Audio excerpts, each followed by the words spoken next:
Credit Access Gramin limited சமூக மேம்பாட்டுத் திட்டத்தின் மூலம் 6 லட்சம் மதிப்பில் காவல் நிலையங்களுக்கு நலத்திட்டங்கள் வழங்கப்பட்டன.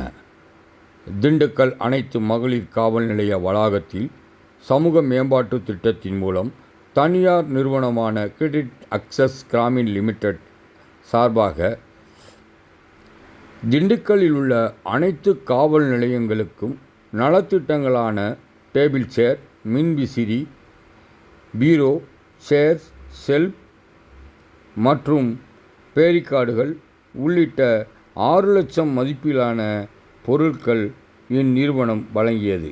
இவ்விழாவிற்கு திண்டுக்கல் காவல்துறை துணை கண்காணிப்பாளர் கார்த்திக் தலைமை தாங்கினார் மற்றும் காவல் ஆய்வாளர்கள், போக்குவரத்து ஆய்வாளர் பழனிசாமி உட்பட ஏராளமானோர் கலந்து கொண்டனர். கிரெடிட் அக்சஸ் கிராமின் லிமிடெட்டுடைய ஜோனல் மேனேஜர் சீனிவாச ஆஞ்சநேயர் ரெட்டி, தமிழ்நாடு தலைமை மேலாளர் பிரபு, திண்டுக்கல் மண்டல மேலாளர் Mutheeswaran, Dindigul area manager Dharmaraj, area manager Gopalakrishnan, கிளை மேலாளர்கள் யசோதா பரணிதரன் உள்ளிட்ட வங்கியினுடைய நிர்வாகிகள், ஊழியர்கள் ஏராளமானோர் கலந்து கொண்டனர்.